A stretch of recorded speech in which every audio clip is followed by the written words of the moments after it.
وصلنا للمانع العاشر والأخير للحجاب، وأنا سايبه آخر واحد مخصوص لأنه من أكبر المشاكل اللي موجودة. أنا عايزة أتحجب، أنا نفسي أتحجب أصلا، المشكلة إن أهلي مش موافقين.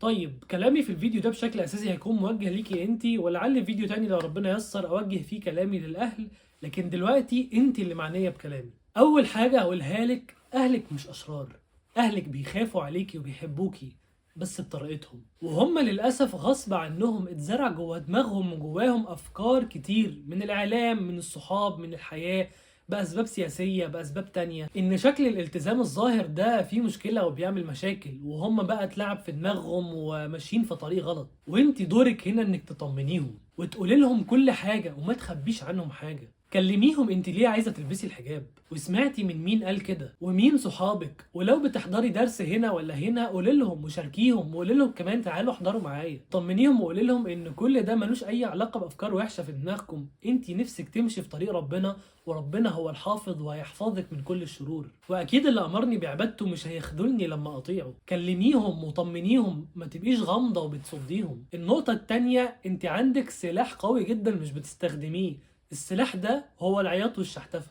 انت بتتشحتفي وبتتشقلبي لما بتعوزي اي طلب منهم، ده وقت الشحتفه الحقيقي.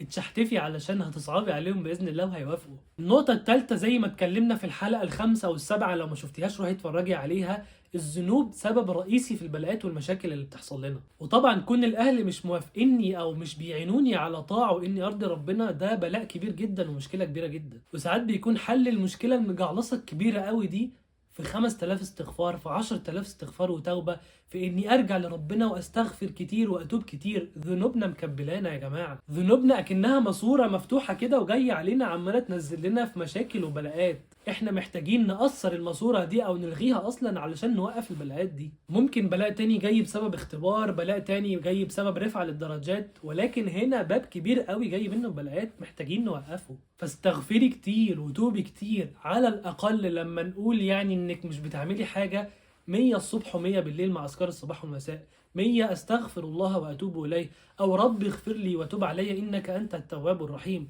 هاتي كده سبحه او عدي على ايدك، قولي عدد كبير على قد ما تقدري، على الاقل 100 الصبح و100 بالليل، ولما ذنوبك تخف البلاءات هتخف باذن الله. النقطه الرابعه اللي قليل جدا بيقولها لك، خليكي اصلا صالحه معاهم وبنت بره ومطيعه، خليهم يحبوكي، هاتلهم هدايا، ابسطيهم، خليهم يرضوا عنك، لو رضوا عنك هيقبلوا لك اي طلب. النقطة الخامسة هي من أهم النقط يا جماعة، الدعاء سحر والله.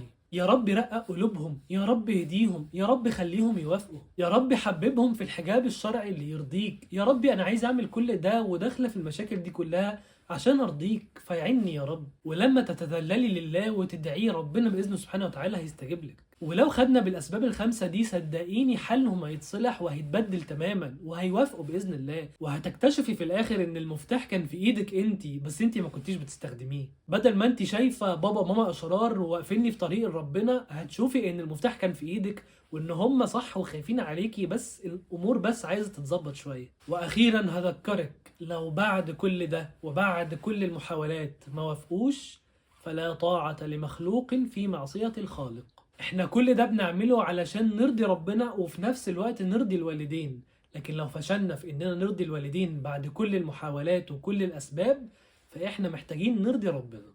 وبكده الحمد لله نكون خلصنا الجزء الثاني من السلسلة، بعد ما اتكلمنا في الجزء الأول عن 10 أسباب للحجاب، وفي الجزء الثاني عن 10 موانع للحجاب. وإن شاء الله بداية من الحلقة الجاية هنخش في الجزء الثالث والأخير من السلسلة، وهي عن، تابعوني عشان تعرفوا. بس كده، لو عندك أي سؤال سيبيه تحت في الكومنتات وهرد عليكي، أو لو عندك سؤال خاص مش عام فسيبي كومنت عندي سؤال وحد من فريقنا هتتواصل معاكي، ولو حابة تخشي جروب دعم على تليجرام بنتكلم فيه على الحجاب فسيبي كومنت وحد من فريقنا هتدخلك فيه. بس كده، ما تنسوش تعملوا سبسكرايب لو بتتفرجوا على اليوتيوب، لايك على فيسبوك وفولو على الانستجرام، وما تنسوش تعملوا شير علشان الكل يستفيد. واشوفكم ان شاء الله في الحلقة الجاية، وسلام.